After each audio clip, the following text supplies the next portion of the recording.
Hello, everyone. Welcome to Everything Arsenal, and this is your latest Arsenal news. What's the latest on Pedro Neto? We're going to be talking about that one today. Kylian Mbappe once again, and a few injury updates ahead of a crucial week for Arsenal. Burnley this weekend, and then FC Porto in the round of 16, and then next weekend, Newcastle on the Saturday night. So very, very crucial week for us.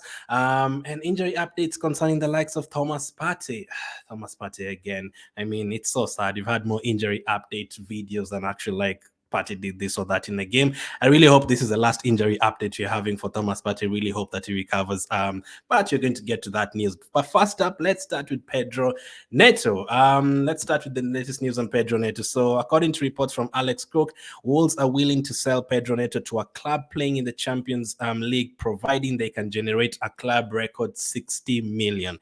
Arteta is a long-standing admirer of Neto, while the Ghana sporting director Edu has a close relationship with the Portuguese agent, Jorge Mendes. This Jorge Mendes guy, every time I read about a player or a manager, he's always the agent. Like, how many clients does he have?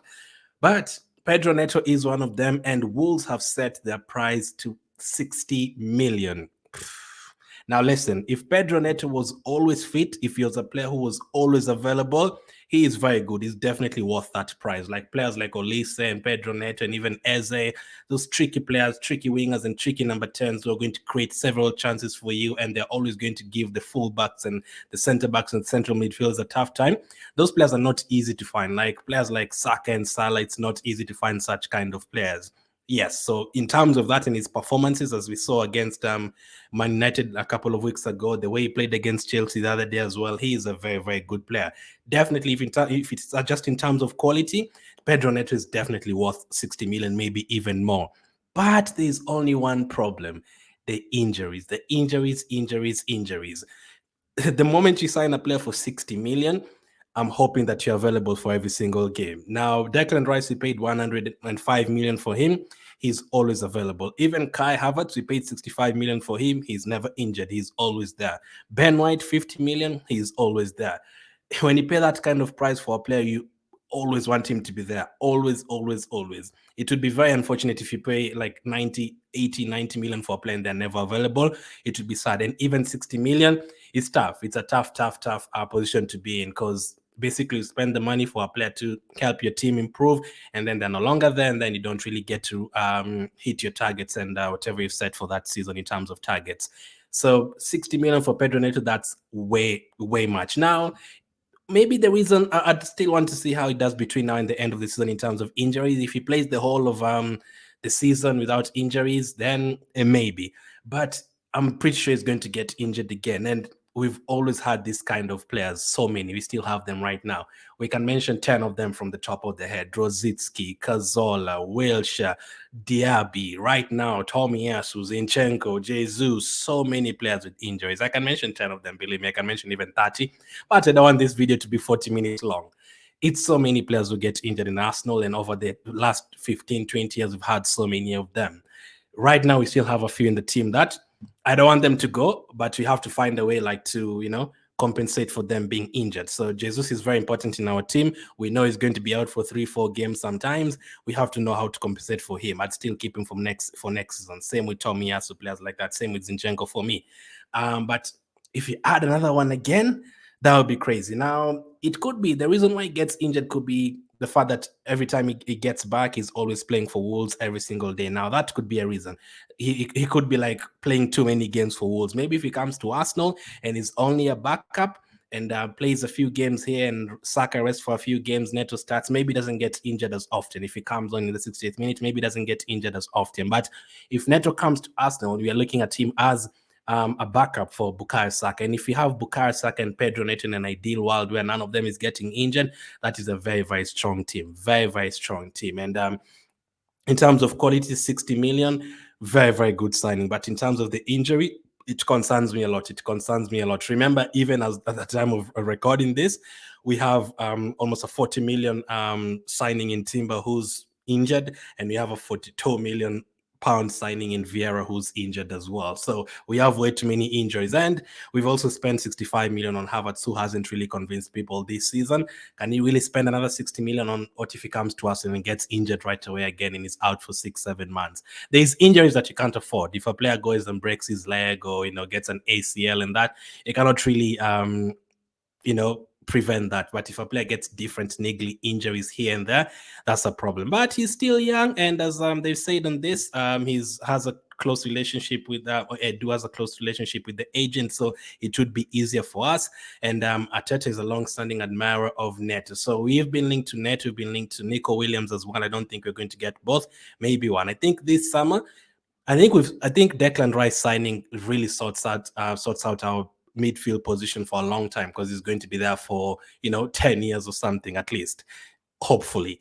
That is a player who sorts out your problems in midfield, many of your problems. And Saliba and Gabriel are sorting out our defensive problems for now and for the next few years as well. So we don't really have to be looking for a starting centre back or starting midfielder.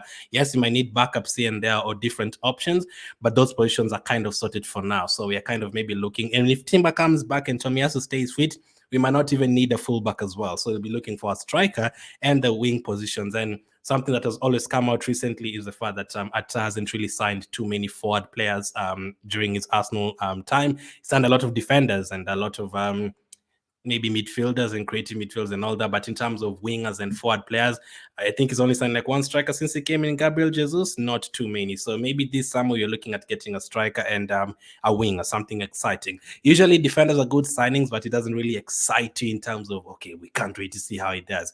Wingers and forward players really excite you. You can't wait to see whether he's going to score on his debut and stuff like that. That would be an exciting signing. So let's see what happens with Pedro Neto. But let me know, would you pay 60 million for him despite the injury concerns, or how much would you be willing to pay for him? Would you try and drop that down to 50 to 40 and you'd pay that money for him, or would you just go for a different option like an Olise or something like that? Let me know in the comments section. So that is the latest on Pedro Neto. We've also been linked to Kylian Mbappe. Arteta has been speaking about it today. What did he have to say? So he said, why not? If we want to be the best team, we are going to need the best talent and the best players. I am not involved. Maybe Edu and the owners are. I'm not in those conversations until the last stage. So when it comes to convincing the player and the way he's going to play at Arsenal and how he's going to help Arsenal and how Arsenal is going to help him, Arteta is the best at that next to Edu. But in terms of the negotiations and checking whether we have enough money, enough balanced wage structure to get Mbappe to Arsenal, that is for Edu and for the owners.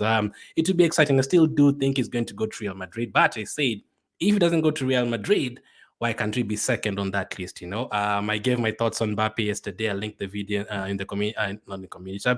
I'll link the video up here. If you're watching on YouTube, you can check that out. My thoughts on Mbappe and all that.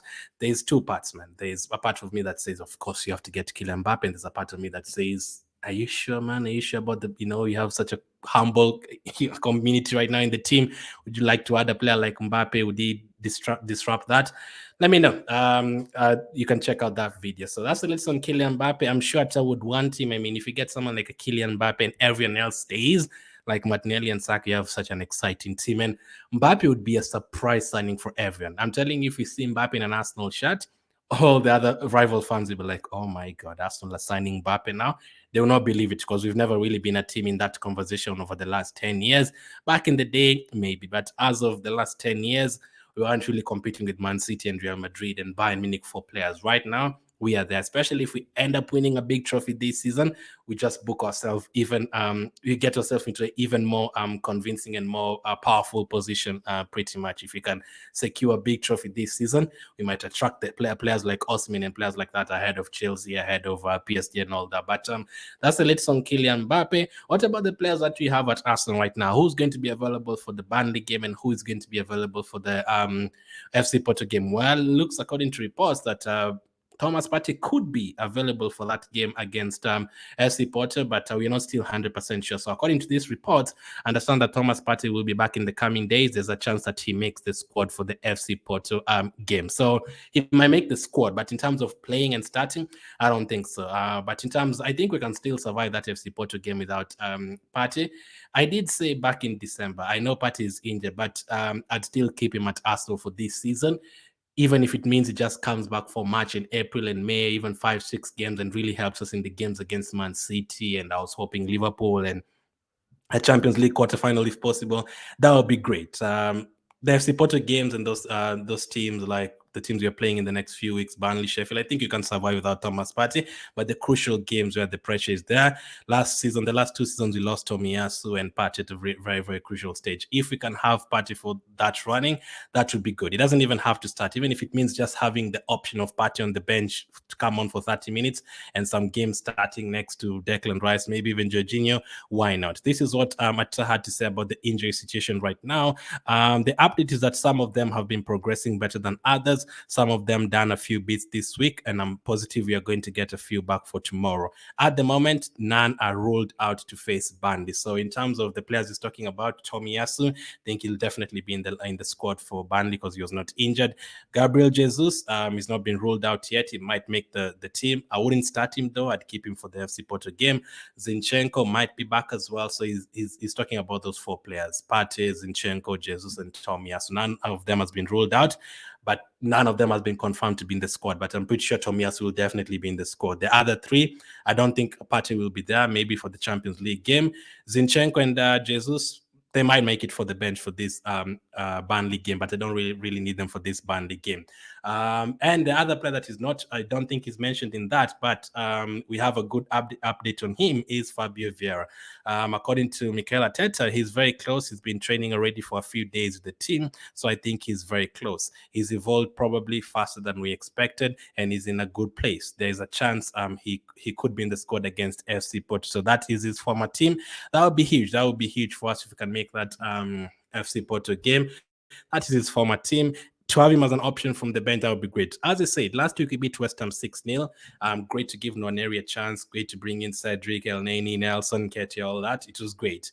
But imagine on the bench that day we had Smith Rowe, Fabio Vieira, Thomas Partey, Tomiyasu, Timber. Imagine bringing on Smith Rowe and Fabio Vieira 30 minutes to go, and then you can have them providing the chances for Nketiah or Jesus from the bench on that day as well. We could have hit 9 goals on that day. It's just because we are bringing in players who are not really up to speed in terms of fitness and in terms of playing majority of the games this season, which is basically just giving them a run out, Cedric, Elneny, and all those guys. But imagine we were bringing on Fabio Vieira, Smith Rowe, Jesus from the bench. We'd have hit 9 or 10 goals on that day because every one of them would have loved to come on and like score a goal and stuff. So cannot wait to get all those players back. Atta also had something bit to say about Partey. Said I'm not going to say when he's going to come back, maybe in a couple of days, maybe in a couple of weeks. I guess he doesn't want to jinx it. He doesn't want to tell us he's going to be back for the Burnley game and then he's not. He doesn't want to tell us he's going to be for the FC Porto game, back for the FC Porto game, and then something else happens and then he's out until March again. We just wait. As I said, we just wait for the time we see Partey on the bench or in the starting lineup, we celebrate. But for now, we just keep praying and keep hoping that he will be back. But that's the latest news on in terms of transfer news and injury updates. Tomorrow, big one against Burnley. Can we finally make it 5 wins in a row in the Premier League? As always, tune into the match reaction, live match reaction tomorrow, immediately after the Burnley game. Let's hope you're celebrating another big victory. Let me know about everything we talked about today. Hit the like button to support the channel. Thank you for watching, and I'll catch up with you on the